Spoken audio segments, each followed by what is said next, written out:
প্রস্তুতি গ্রহণ করো, তৈরি হও, পাড়ায় পাড়ায় মহল্লায় মহল্লায় তাওহীদের দুর্গ গড়ে তোলো। এই হাটহাজারীর দামাল ছেলেরা, সেই চূড়ান্ত লড়াই কিন্তু এখনো বাকি আছে। বেইনসাফের বিরুদ্ধে, বৈষম্যের বিরুদ্ধে নিজেদেরকে প্রস্তুত করো।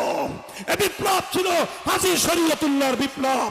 এ বিপ্লব ছিল কাসেম নানুতুবির বিপ্লব, এ বিপ্লব ছিল শাইখুল হিন্দের বিপ্লব, এ বিপ্লব ছিল হোসেন আহমদ মাদানির বিপ্লব, এ বিপ্লব ছিল শাব্বির আহমদ ওসমানের বিপ্লব, এ বিপ্লব ছিল জফর আহমদ ওসমানের বিপ্লব, এ বিপ্লব ছিল শামসুল হক ফরিদপুরের বিপ্লব, এ বিপ্লব ছিল খতিবে আজমের বিপ্লব, এ বিপ্লব ছিল মুফতি ফয়জুল্লাহর বিপ্লব, এ বিপ্লব মুফতি ফয়জুল্লাহ রহমতুল্লাহ আলাইহির বিপ্লব, এ বিপ্লব ছিল শাইখুল হাদিস আল্লামা আজিজুল হকের বিপ্লব, এ বিপ্লব ছিল মুফতি আমিনী রহমতুল্লাহ আলাইহির বিপ্লব, এ বিপ্লব ছিল